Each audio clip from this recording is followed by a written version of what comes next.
Hello दोस्तों, आज की इस वीडियो में देखिए असदुद्दीन अवैसी ने इम्तियाज़ जलील के साथ न्यूज़ रिपोर्टर से क्या कहा है। तो वीडियो को एंड तक देखिए और प्लीज़ इस वीडियो को लाइक और सब्सक्राइब करना ना भूलें। पूरे देश में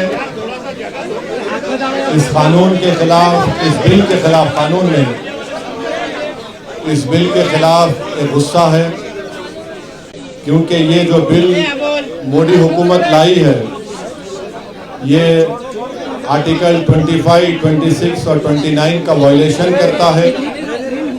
राइट टू इक्वालिटी आर्टिकल 14 का वायलेशन करता है। और ये बिल लाया गया है, इसका मकसद एक ही है कि मुसलमानों से उनकी वक्फ की प्रॉपर्टीज़ को छीन लिया जाए।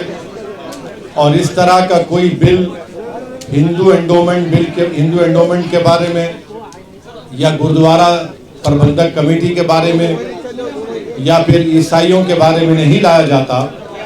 सिर्फ मुसलमानों के लाकर इसका मकसद एक ही है कि भारत के मुसलमानों की जो वक्फ की प्रॉपर्टीज़ है, जिसको सरकारी प्रॉपर्टी नहीं है, गवर्नमेंट प्रॉपर्टी नहीं है, वो एक प्राइवेट प्रॉपर्टी है, जिसको मुस्लिम समाज के हमारे बुजुर्गों ने अल्लाह के नाम पर इसको वक्फ किया है, चैरिटी के लिए, विडोज के लिए, कुरान की तालीम के लिए, कब्रस्तानों को दिया।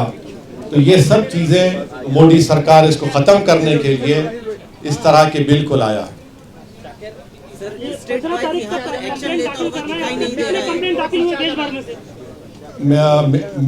मीडिया रिपोर्ट्स ही आ रही है कि कोई एक मीडिया रिपोर्ट है कि 4 लाख, कोई कह रहा है 8 लाख।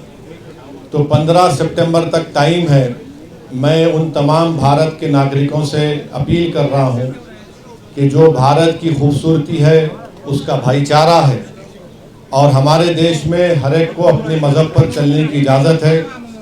ये बिल इन तमाम चीज़ों को ख़त्म करना चाहता है। तो जो all India Muslim personal law board ने भी जो QR कोड के ज़रिए आपसे अपील की है कि आप इंग्लिश और हिंदी में इस बिल के खिलाफ, ये जो वक्फ का NRC साबित होगा, आप अपना रिटर्न रिप्रेजेंटेशन भिजाए कमेटी को, सरकार को भिजाए कमेटी को।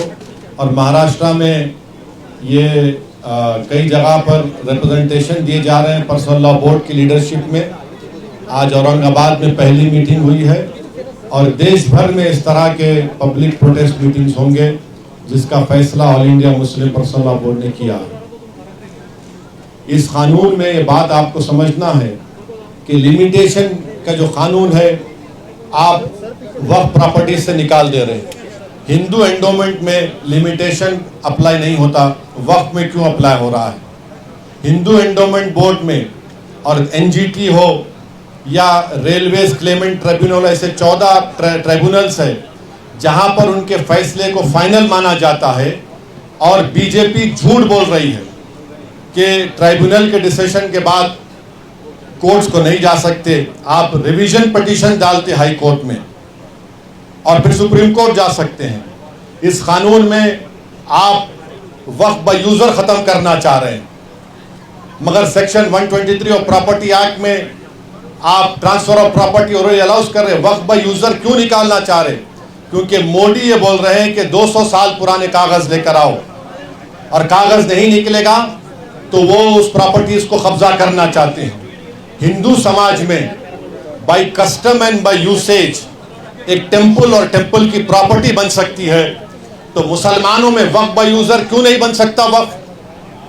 मोदी सरकार कलेक्टर को इतना पावर दे रही है कि कलेक्टर अगर इंक्वायरी जब करेगा किसी प्रॉपर्टी, कोई भी प्रॉपर्टी के बारे में वक्फ की, तो जब तक वो प्रॉपर्टी इंक्वायरी मुकम्मल नहीं करता, वो प्रॉपर्टी वक्फ की नहीं रहेगी। और प्रिंसिपल्स ऑफ नेचुरल जस्टिस ये पुकार कर कह रहा है कि कोई भी कलेक्टर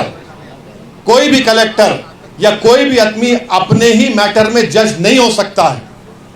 ये कौन है आप कलेक्टर को इतना पावर देने वाले कि कलेक्टर डिसाइड? उस एक्ट, इस बिल में ये भी कह दिया गया कि इस बिल को कानून बनने के बाद या उससे पहले जो भी वक्फ प्रॉपर्टी है अगर वो गवर्नमेंट कब्जे में है तो कलेक्टर तय करेगा और कलेक्टर फैसला भी दे सकता है। ये क्या हो रहा है इस देश में? नरेंद्र मोदी मुसलमानों से ये प्रॉपर्टीज को छीनना चाह रहे हैं। इसीलिए हम ये कह रहे हैं कि ये कानून आर्टिकल 14, आर्टिकल 25, आर्टिकल 26, 29 का ग्रेव वायलेशन है। इस कानून में ये था, आप देखिए मोदी बोल रहे कि कानून हम वक्फ प्रॉपर्टी को बचाना चाह रहे।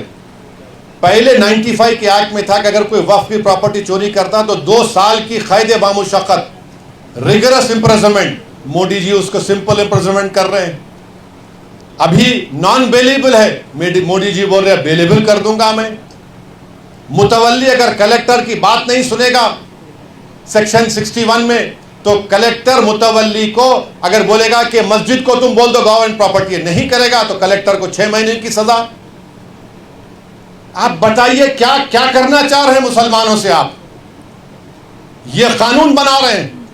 और जितने भारत की पॉलिटिकल पार्टीज हैं उनको सोचना पड़ेगा, चाहे वो इंडिया की सपोर्ट कर रहे हैं या नहीं कर रहे हैं, ये कानून भारत के कॉन्स्टिट्यूशन के खिलाफ है। आप कैसे इस तरह का कानून बना रहे हैं? आप पूरी प्रॉपर्टीज को छीनना चाह रहे हैं। ये काम इस बिल के जरिए मोदी करना चाहते हैं।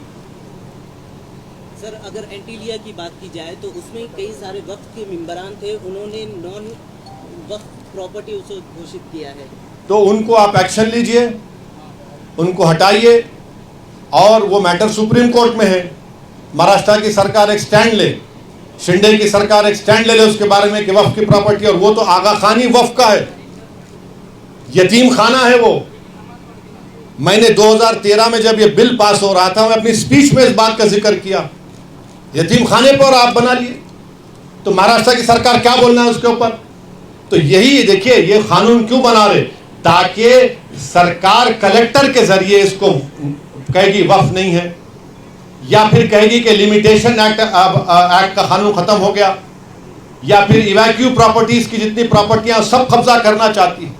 तो ये कानून वक्फ को बचाने के लिए नहीं लाया गया है, ये कानून वक्फ को खत्म करने के लिए नरेंद्र मोदी लाए हैं।